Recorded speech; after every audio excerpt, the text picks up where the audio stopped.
Well, it's Thursday, February 12th, 2026. I'm Brittany Noble, and here's what's coming up on the breakdown.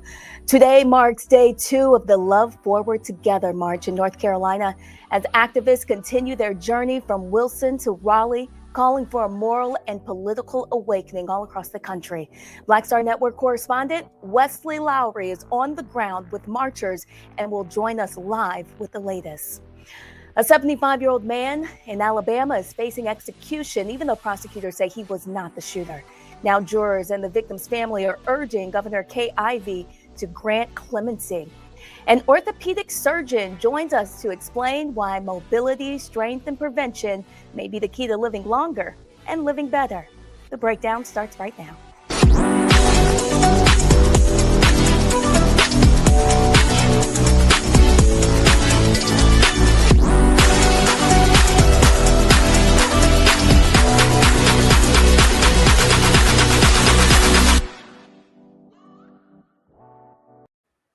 Well, the House has narrowly passed the Save America Act, and the bill is now headed to the Senate. The sweeping elections measure would significantly reshape voting rules nationwide. The legislation passed Wednesday by a 218 to 213 vote, with Republicans unanimously in favor. Texas Congressman Henry Culler was the only Democrat to support the bill. If enacted, the Save America Act would require Americans to provide documentary proof of U.S. citizenship in order to register to vote in federal elections. The bill would also mandate photo identification for in-person voting and tighten rules surrounding the mail-in ballots. House Minority Leader Hakeem Jeffries criticized this legislation, saying it was designed to suppress voter turnout rather than protect election integrity. Well, the Trump administration says it's ending its immigration crackdown in Minneapolis. Border Czar Tom Homan announced the administration is shutting down Operation Metro Surge, a federal immigration enforcement effort that brought roughly 3,000 immigration agents into the Minneapolis area. That's nearly 5 times the size of the city's police force. Homan said the operation is ending due to what he called successful enforcement efforts in coordination with local law enforcement. This announcement comes just weeks after federal authorities shot and killed 2 U.S. citizens during enforcement activity. The Department of Homeland Security says more than 4,000 undocumented immigrants have been apprehended since the operation began in November. The survivors and victims' families of a racist mass shooting will get $1.75 million from Mean Arms. That's a Georgia gun accessory maker. That shooting killed 10 Black people at a Tops Friendly Market in Buffalo, New York back in 2022. The settlement also comes with the halt of selling the device in New York. The lawsuit filed by New York Attorney General Letitia James covers claims from various victims' families and survivors at the supermarket. They also reached agreements to resolve their own separate suits against the gunman, Peyton Grendon's family, and a Vintage Firearms LLC gun seller. The claims against Mean Arms focus on an item that locks a magazine onto a rifle. The lock is supposed to keep people from swapping high-capacity magazines, which are illegal in New York. A 75-year-old man in Alabama is facing execution, even though the state admits he did not commit the killing. Charles Sonny Burton has been on death row for more than 30 years for his role in the 1991 AutoZone robbery in Talladega, where customer Doug Battle was shot and killed. Prosecutors say Burton was outside the store when the shooting happened. The gunman, Derek DeBruce, later had his death sentence reduced to life in prison, but Burton remains on death row. Now, Alabama Supreme Court has cleared the way for Burton to be executed by nitrogen gas. Battle's daughter and several jurors are urging Governor Kay Ivey to grant clemency, calling the case a major question of fairness and justice. The family of 41-year-old Jean Wilson Brutus says the healthy Haitian asylum seeker died after spending 24 hours in custody at the Delaney Hall ICE Processing Center in Newark, New Jersey. In a news release, U.S. Immigration and Customs Enforcement described Brutus as a 41-year-old criminal illegal alien from Haiti. The agency says he passed away on December 12th from suspected natural causes. Brutus's family disputes that characterization and says he was in good health before being detained. The detention facility where Brutus was held has faced criticism in the past over conditions for detainees. Cory Booker publicly called out the center last year on Facebook over concerns about the detainee treatment. And the Trump administration is terminating $600 million in CDC grants for HIV and STD prevention programs, as well as HIV surveillance. A Department of Health and Human Services spokesman told ABC News that the cuts will impact funding in California, Colorado, Illinois, and Minnesota, saying the grants are ending because they do not reflect agency priorities. The terminations include funding for HIV surveillance in Los Angeles County, expanded access to PrEP for Black cisgender women, and STD research efforts in the city of Chicago. The cuts are raising concerns, especially since President Trump launched a federal initiative in 2019 aimed at ending the HIV epidemic in the United States by 2030.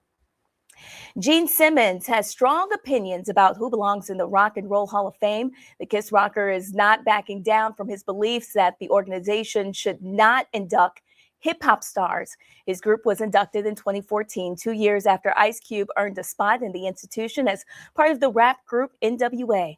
Well, the singer says the genre doesn't speak language.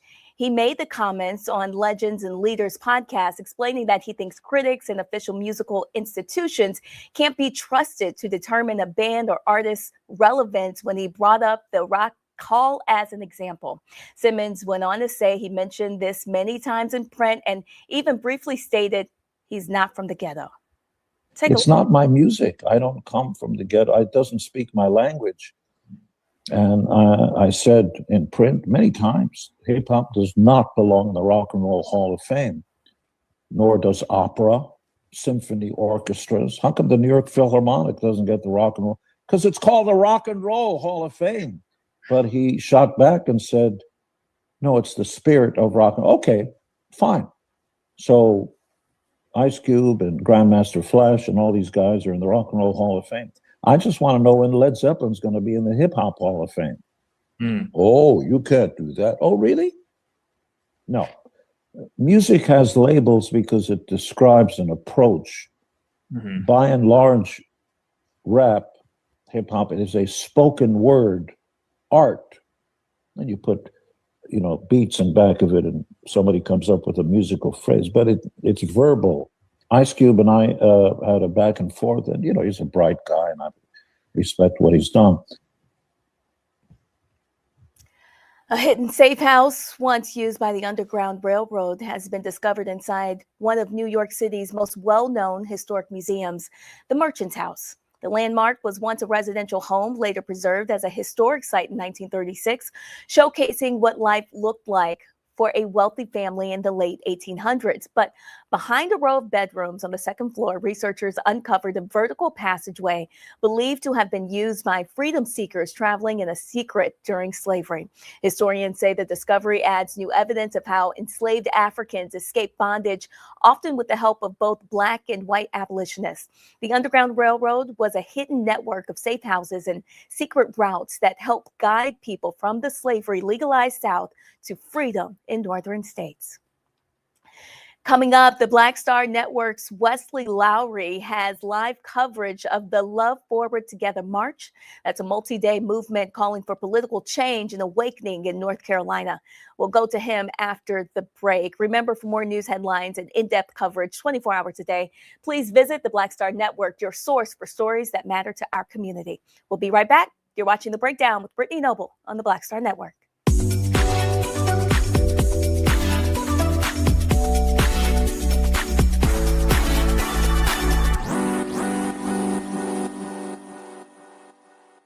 With medicine and science under attack, I want to keep you and your family informed and healthy. I'm Dr. Ebony Hilton, and I knew at the age of 8 that I wanted to be a doctor. So I studied hard and became the first African-American female anesthesiologist hired at the Medical University of South Carolina since its opening in 1824. And I always say I was made into a doctor, but I was born to be a mom. And as a new mom, wife, sister, daughter, and friend, I understand how frightening a medical crisis can be. I care for individuals on some of the worst days of their lives, and it's my mission to provide you with a safe space to gain clarity on issues affecting your mind, body, and soul. I recognize that there are health disparities, particularly as it pertains to race, and I want to help bridge the gap between you and your healthcare providers. Join me every Thursday for Second Opinion on the Black Star Network. where each week I'll invite experts from various medical fields to share the latest health news. We'll discuss topics such as the vaccine debate, mental and sexual health, medical bias, infertility, menopause, andropause, nutrition, and aging. Together with my medical colleagues, we aim to provide you with a second opinion. Don't miss it, Thursdays only on the Black Star Network.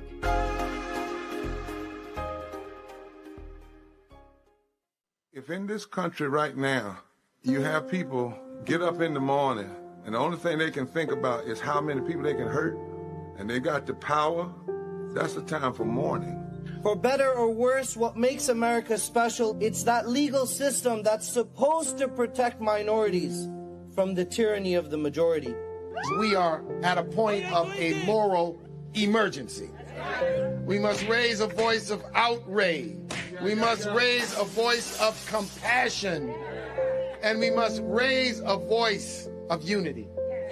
We are not in a crisis of party versus party. We are in a crisis of civilization, a human rights crisis, and a crisis of democracy itself.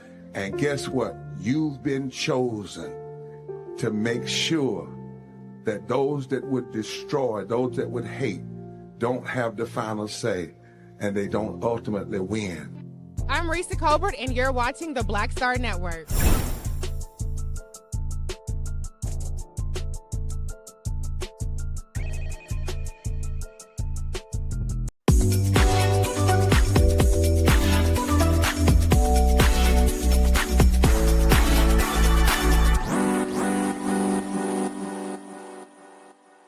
They said the quiet part out loud. Black votes are a threat, so they erased them. After the Supreme Court gutted the Voting Rights Act in 2013, Republican legislatures moved fast. New voter ID laws, polling place shutdowns, purges of black voters from the rolls. Trump's Justice Department didn't stop it, they joined in. In 2018, his DOJ backed Ohio's voter purge system, a scheme that disproportionately erased black voters. Their goal, erase black votes and political power. Yeah, that happened. These are the kinds of stories that we cover every day on Roland Martin Unfiltered. Subscribe on YouTube and download the Black Star Network app. Support fact-based independent journalism that centers African Americans and the issues that matter to our community.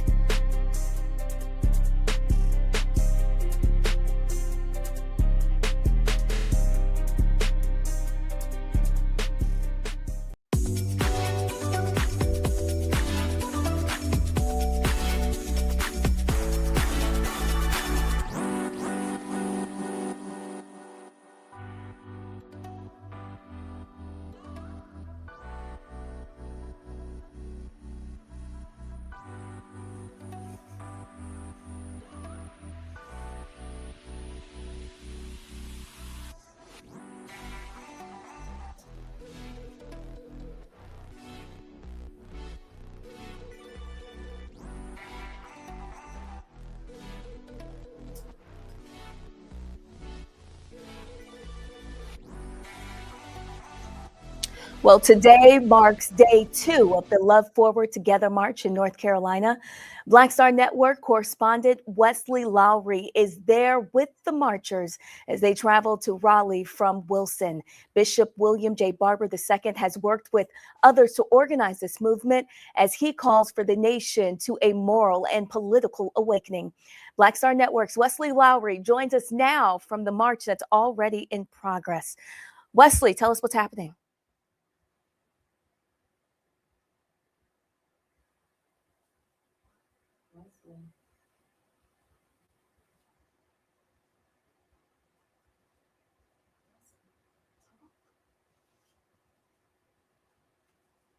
Well, as we can see, the march there is already underway. I can hear Wesley a little bit now. Can you hear me, Wesley?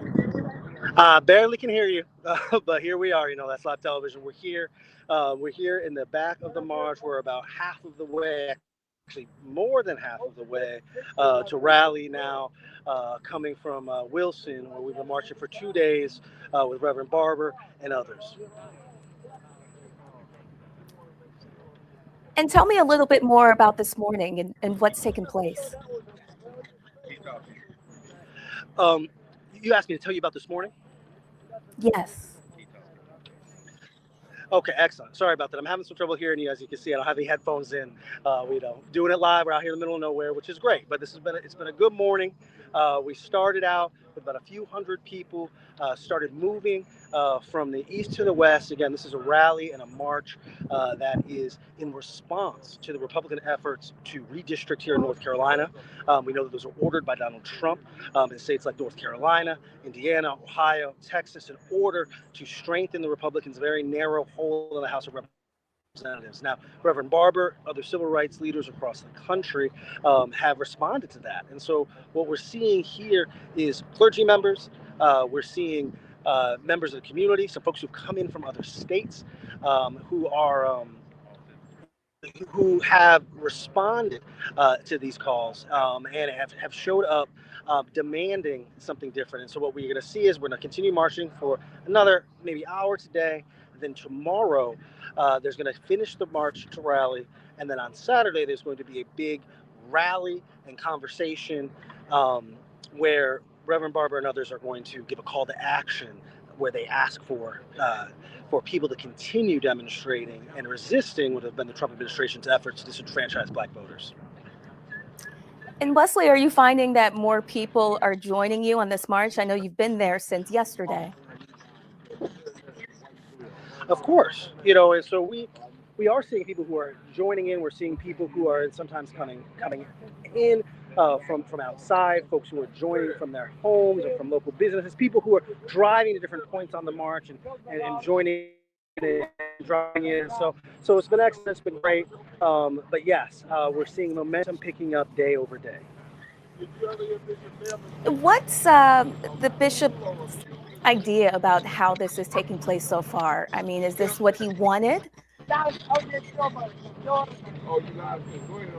Sure, of course. I mean, what we've seen and what we've heard Bishop Walker say is that we have, what we've heard him say is that we have to respond not just with resistance, but with vision. That people have to, whether it be activists, whether it be residents, whether it be politicians, we have to respond by laying out not just what we're resisting, but rather what we want to see happen. And so what we've seen here as we drive through what are rural parts of North Carolina is we are seeing people who are coming out of their homes, who are joining in from the rallies, and who are seeing this as a mobilization. And so like I said, it is, don't want to overstate it. We're not talking about thousands of people, but not today. But we remember that here in North Carolina, Reverend Barber held the Moral Mondays protest back in 2014. Started with 17 people, and by the end had as many as 80,000 people. I know you met with some people earlier this morning. You actually interviewed them as they were walking. Tell me a little bit about the people you talked with and what their thoughts are. Of course. Well, we talked to some folks who are longtime North Carolina residents, who said that they want to leave a better state and a better country for their grandchildren and children. We talked to some people who've come in from out of town, who said they wanted to rally around what's happening here with regard to redistricting. And then, of course, we've talked to some young people, folks who have been moved and want to find a way to channel their political energy into action. What we're seeing, ICE and virtual deployed in cities across the country, as well as when we have calls from clergy, folks to take the streets and, of course, to register for votes. Now, all of this here in North Carolina is linked to the beginning of early vote registration and early voting, right? And so we see additional mobilization in part because of the call to action. Well, what about the people in the neighborhoods? Has there been any response to this massive march happening right now? Yes. As I said, we've seen some people who are coming out of their homes. We passed a few elementary schools and houses of worship in which people have come out. Of course, sometimes as we on 2-lane roads, 4-lane roads are passing people. Sometimes there are folks honking, waving. Now, you never know, right? As you know, some of the people you're going to be passing in this might just be coming to spectate, pulling their phones out to see what's happening. You never know their or not. But it is very clear as we work our way through these parts of Carolina that this is drawing attention and is mobilizing people as well. And tell us a little bit more about the Mass People's Assembly on Valentine's Day. For those people that may want to participate in the event, what can you tell us about it? I'm sorry, can you repeat that? Yeah, tell us a little bit more about the event. This is all leading up to the Mass People's Assembly on February 14th. For those people at home that may want to participate in it, can you tell us a little bit more about what it may be like? Absolutely. Thank you, Brittany. And like I said, apologies for when I'm not here. And we're moving. We're rural North Carolina. We're just making it as we go. It's going to be a massive rally at the State House that, again, is going to be an event that is pegged to registering voters, getting out early voting, as well as giving a clear call to action, right? That what if you are someone at home who is concerned about what is happening, whether that be with ICE, whether that be with the Trump administration, whether that be with redistricting, the aim is to create protest, demonstration, have people's voice be heard, but also to give them specific things that they can do. And so Reverend Barber said there's 7 specific things, but one thing I always say is that when you talk about protest, when you talk about rally, when you talk about demonstration, you are always creating community. People are coming out, they're meeting people they didn't know, they're finding ways to pool resources. And so that you have what's happening today, but then what we also have is is folks who are being asked to put 5 people in a group text message and have them come meet us in Raleigh on Saturday. And so it's going to be very interesting to see how many people show up and what the message is. I also think it's interesting as we look at the video today that there are people there from all different backgrounds coming together, and walking and marching together. Absolutely. Multiracial set of folks. This is we've seen clergy from across different denominations. We've seen a lot of Black people, white people, Latinos. It really is and as I said, we're moving through a pretty rural part of North Carolina here. We're in between the cities, right? And so a lot of the folks coming out are folks who maybe politically wouldn't support a rally like this. But what is also true, and Reverend Barber has stressed this several times, is that this is an area where there were many tens, if not hundreds of thousands of people who were registered to vote in the last election and did not vote in the last election. And so it's not just about mobilizing people who maybe have been completely disaffected, but also people who are apathetic, people who are registered, who have voted previously, but for one reason or another sat out the most recent election. This is giving them a call to action to say, look, if you don't like what's going on, you need to show up come the midterms. All right, Wesley Lowery reporting live from North Carolina on the Love Forward Together Mass People's Assembly that's coming up on the 14th, all organized by Bishop William J. Barber II. We appreciate you, and we know that you'll have much more today on Roland Martin Unfiltered, which starts at 6 p.m. Eastern. Also coming up, Roland Martin has a deep discussion with Dr. Frederick D. Hayes III about how to fight against voter suppression and build political power in Black communities. That's coming up after this break. Stay with us.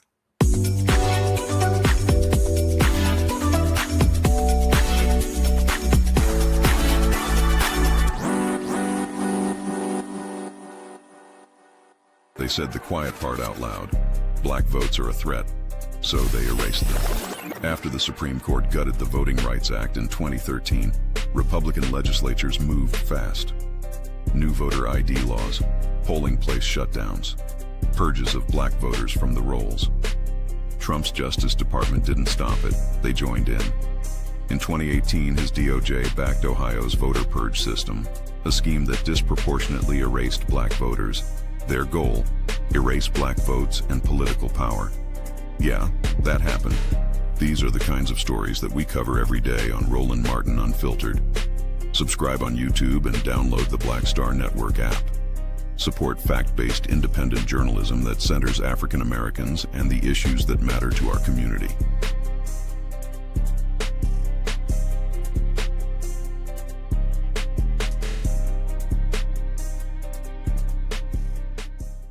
If in this country right now, you have people get up in the morning and the only thing they can think about is how many people they can hurt, and they got the power, that's the time for mourning. For better or worse, what makes America special, it's that legal system that's supposed to protect minorities from the tyranny of the majority. We are at a point of a moral emergency. We must raise a voice of outrage. We must raise a voice of compassion. And we must raise a voice of unity. We are not in a crisis of party versus party. We are in a crisis of civilization, a human rights crisis, and a crisis of democracy itself. And guess what? You've been chosen to make sure that those that would destroy, those that would hate, don't have the final say, and they don't ultimately win. What's happening? This is your man, Motown recording artist Kim. You are watching the Black Star Network.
Today in our Black and Missing segment, family members of Aisha Prather are asking for your help. They say she's been gone since April 16, 2019. Witnesses say she was last seen at 6:45 a.m. when she left her Tilford Court home in Maryland. They say she got into a white Toyota sedan with Maryland temporary tags. Her family has not been able to contact her since that time. The Prather family reports that she functions at a middle school level, and police and her family are concerned for her welfare. Prather was last seen wearing a black jacket over a multicolored shirt and black leggings. If you have any information, please contact the Montgomery County Police at 301-279-8000.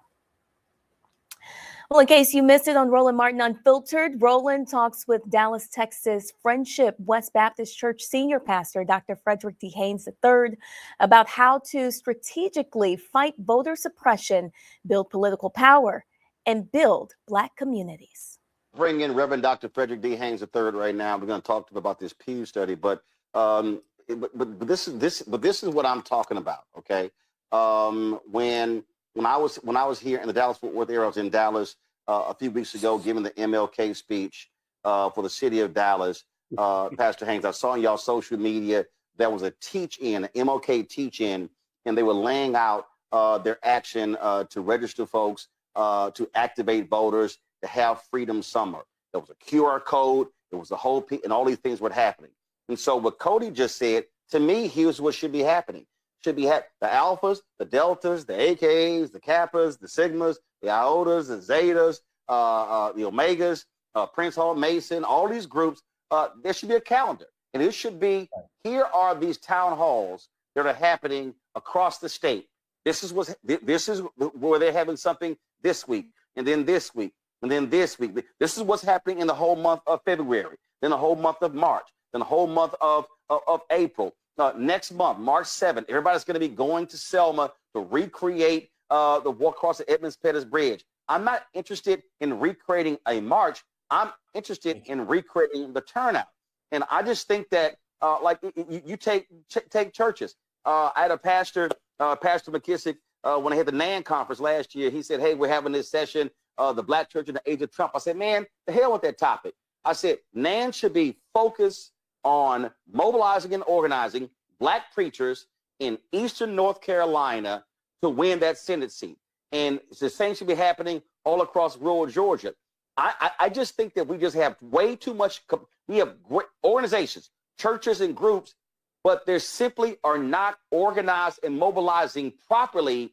And it's just lots of conversation, but it's not clear, concise work.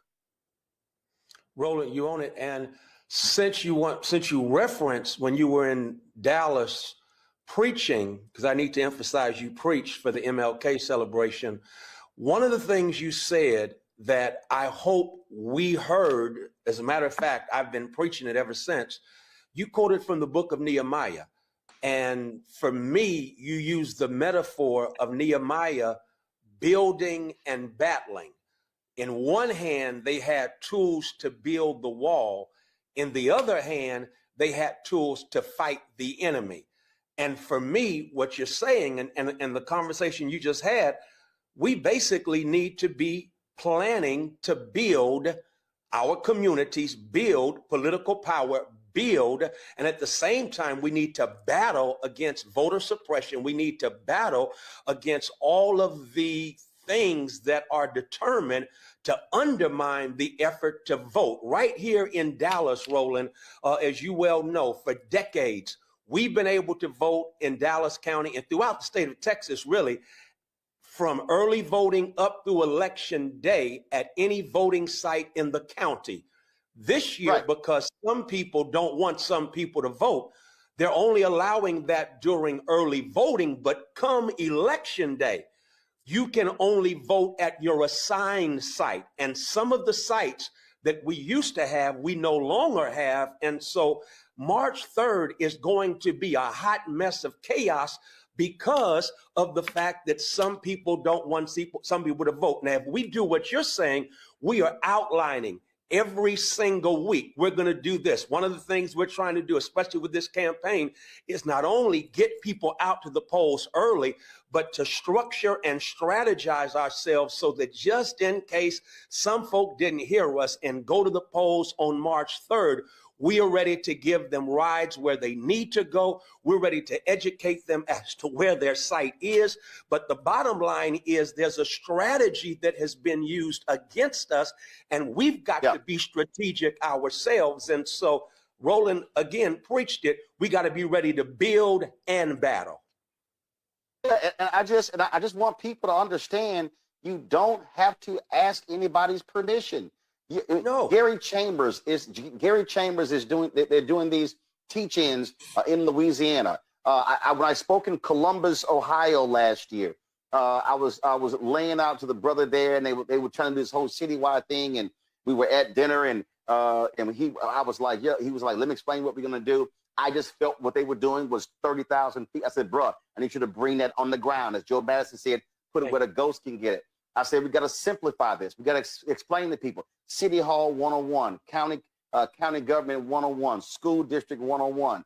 And what you just laid out, you got to understand that that in Texas, when you have a governor and when you have, they control the Secretary of State, then with the Attorney General, they are then controlling the voting apparatus. And then they are also screwing over blue counties, Harris County, Dallas County, because they are upset that they're actually blue. Well, when we don't vote, then they are still in power. Republicans did that in North Carolina. And so it's getting our folks. In fact, I sent a text the other day to the folks in North Carolina. I said, hey, y'all are 14 seats down in the House. Republicans control it. Okay, what seats are y'all targeting this election? You can't pick up all 14. Oh, you're targeting 5 or 6. What are the 5 and 6? And then what are you focused on in the next election? We had yesterday, there's 2 sisters on talking about protect our health care. And they were like, oh, we need this bill that Lauren Underwood, it passed in the House. I said, hey, you need 60 votes, right? They said, yeah, we got 47 in Democrats, right? I said, y'all need to identify the 13 so we know who to target. See, I'm tired of us just having this macro sort of strategy. What I am saying is it has to be a micro, a targeted strategy. We need to pick off that person, that person, that person. We need to take this person out of office, this person out of office, this person out of office, and target our resources and time and energy to doing that, as opposed to this general, hey, get out the vote, we hope you show up. Right, no question. And a matter of fact, I had a conversation earlier today with Jennifer Jones Austin, and so we were discussing something in an upcoming conference they want us to do. And basically, they want us to do what you're saying we don't need to do any more of, and that is to have a conversation about what's going on as opposed to a mobilization for what we need to do going forward. And one of the things that we as a people have to get delivered from, and that is these panel discussions where all we do is talk about theories, but we never get around to mobilizing the practice. As you know, right now, we're in the midst of what was going on 70 years ago in Montgomery, Alabama. They didn't have no studies and panels about how to put on a bus boycott, or they were not having studies and panels to discuss how bad the bus system was in Montgomery. No, they decided, I'm sick and tired of this. As a matter of fact, Claudette Colvin said she got radicalized when her boy got railroaded for a crime he did not commit. And Claudette Colvin decided to sit down on the bus because they made up their minds to organize and mobilize. And so Black churches organized and mobilized. Miss Robinson organized and mobilized. This is our time for theoretically discussing what's going on, how bad things are. That has to be done with. We now have to start thinking strategically and thinking about mobilization, because everything that is being done to us is a result of strategic thinking. It's a result of them playing chess.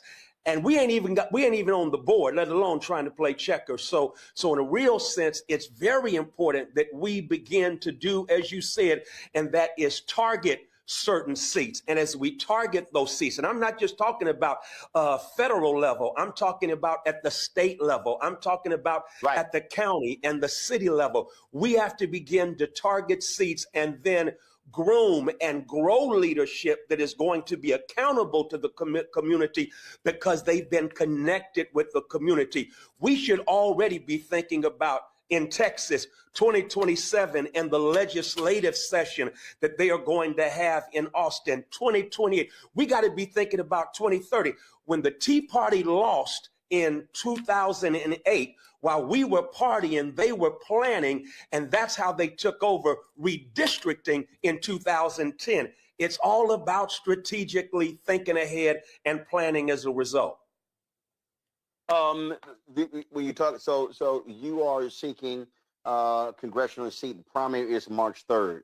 And if there is a preacher listening, here's the first thing. If you are a preacher in Dallas, Grand Prairie, Fort Worth, because they changed the map, and what used to be the 30th Congressional District, it now extends across those three areas, correct? Yeah, for real. I mean, Cedar Hill, Glen Heights, I mean, Mansfield, it's just crazy. And they took away the economic engines downtown, Love Field, the hospital district, all of that is gone now. And so we have to basically recognize that south of 30 is where District 30 is. So if you're a church, if you're a preacher, a church leader, this is the first thing you got to do.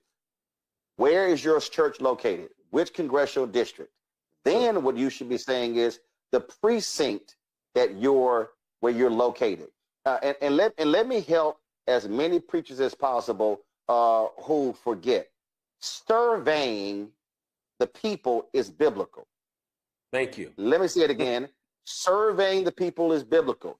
If you think I'm lying, just go look up Gideon. And so the point here is what the church should be saying is, okay, where are we located? What precinct are we in? And that church can go to the Board of Elections and pull the data and say, oh, these are the number of registered voters in this precinct. This how many people voted in the last election. So what I'm trying to say to a church, I don't need you going across the city. If multiple churches can be focused on going door to door, and you don't need permission in your precinct, Imagine what happens if that is replicated across 100 precincts. Yeah. Then all of a sudden, so they don't have to call your campaign. They don't have to call Congresswoman Jasmine Crockett's campaign. The church could do it themselves and say, hey, we want to make sure if the voter registration deadline for the primary is passed, should be telling them early voting is starting. And then towards the election, use that exact same model to say our church will have X number of cars and vans available. So if you need a ride, call this number or text this number. We'll take you to the polls. Again, you don't even have to call the campaign. You can organize it yourself. You can organize it yourself. And then, Ro, I want to add this to it, and that is because they're trying to be so slick in the state, we have to stay on top of up until the very last minute where the precincts are, where the voting locations are. That's what we're doing here. And then making sure, if we do it right, that we line up, look at our voter, not our voter roll, but our membership roster, and then line it up with their addresses and their voting precincts and their voting locations, and then make sure that they can use the church as that one-stop resource. This is where I need to go if I wait until March 3rd, but this is where I can go within the confines of the county where I live if I go ahead and vote early. And again, every one of my colleagues, I hope we're pushing every voter to vote early. Absolutely. We were going to talk about something else, but I ain't care about them white evangelicals. We talking about how do we mobilize and organize our people. Come on. And that's really what this is about. And again, folks, the Texas primary is March 3rd. North Carolina is also March 3rd. So wherever you are listening, I need you to look at your state, and you need to find out when the primary is in your state. Carol in the control room, tomorrow, I need y'all to pull a list and we need to lay out the primaries that are in March. We need the dates, the primaries that are in April, in May, so we can let folks know that because again, I'm sick and tired of Black people undervoting and not maximizing our capacity. Final comment, Reverend Haynes. Well, again, Roland, I'm just go back to what you said. It's been my mantra since I heard you speak in Dallas, and that is we got to build power and we got to battle against all that we're up against. And I ain't got to go there with this audience, but we got to build and we got to battle. And that requires being strategic in our thinking and thinking beyond. Again, we got to go after this election, no question about it, because it's upon us right now. But Roland, right after this election, we got to start thinking about 27, 28, 29, 30, and beyond. It's all about the chess game now. Absolutely. The day after November election, 26, I'm already focused on 27. Come on, man. That's just and that's just how it is. Reverend Haynes, I appreciate it, Fred. Thanks a lot. Well, tonight on Roland Martin Unfiltered, Roland will speak with the chair of North Carolina's Democratic Party about the party's strategy for the midterms. He will also cover key developments in the Louisiana Cancer Alley. That's the environmental racism case.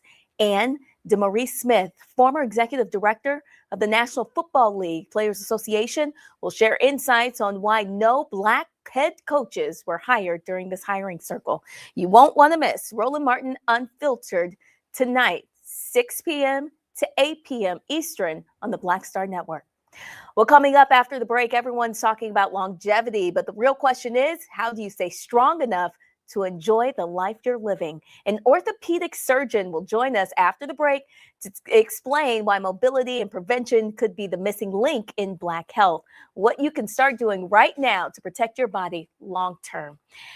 And if you like the work that we're doing here at the Black Star Network, understand that your support is absolutely critical to the work that we do. You can support us via Cash App using the Stripe code in the bottom left-hand corner. You can also help us out with credit cards. PayPal's are Martin Unfiltered, Venmo RM Unfiltered, Zelle at RolandSMartin.com, Rolling at RolandMartinUnfiltered.com. And if you're old school, You can send us a check and a money order. It's all payable to Roland Martin Unfiltered, P.O. Box 57196, Washington, D.C. 20037-0196. Our goal is to raise $1 million by December 31st, and so we really, really appreciate your support. We'll see you after the break.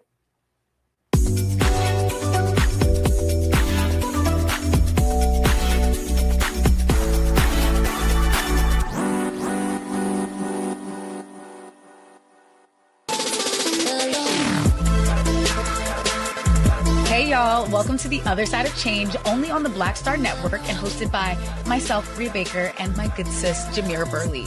We are just two millennial women tackling everything at the intersection of politics, gender, and pop culture.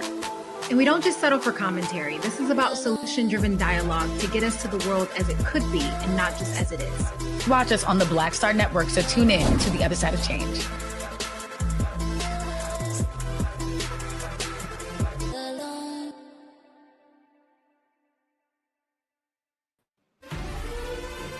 Violent white supremacy is, quote, the most persistent and lethal threat in the homeland. The greatest terrorist threat to the homeland is the homegrown violence stream, including hate crime committed on behalf of some kind of white supremacist ideology. They are coming after everything in Black America. MAGA and Donald Trump are specifically targeting Black America. They are going after the money. Attack Black Lives Matter. Attack critical race theory. Attack woke, DEI. MAGA wants to defund Black America. This is a perfect example of their desire to completely degrade and de-emphasize Black people.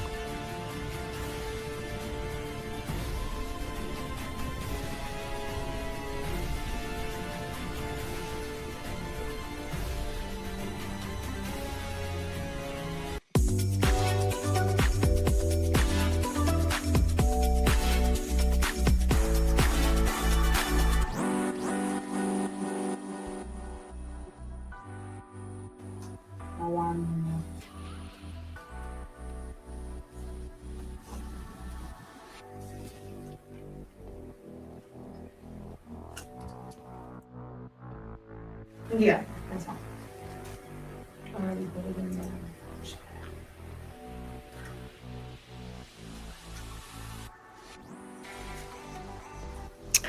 Well, today on The Breakdown, we're talking about something that's been trending in wellness spaces, medical circles, and even celebrity culture, longevity medicine. But this isn't just about living longer. It's about living better. It's about aging with strength, mobility, and independence, and making sure that we grow older and we're not just surviving, we're thriving. And for Black communities in particular, this conversation is urgent because we all know the statistics: higher rates of chronic illness, higher rates of disability, lower access to preventative care. And too often we're not introduced to longevity until after the damage has already been done. So that's why we're bringing Dr. Brian Nwanunu, an orthopedic surgeon, into the conversation. He works directly with patients that are navigating pain, mobility challenges, and he understands the long-term impact of aging, and he's also part of a growing movement focused on prevention and longevity-based care. Doctor, thank you so much for joining us here on The Breakdown. I think there may be a slight audio issue because I cannot hear you.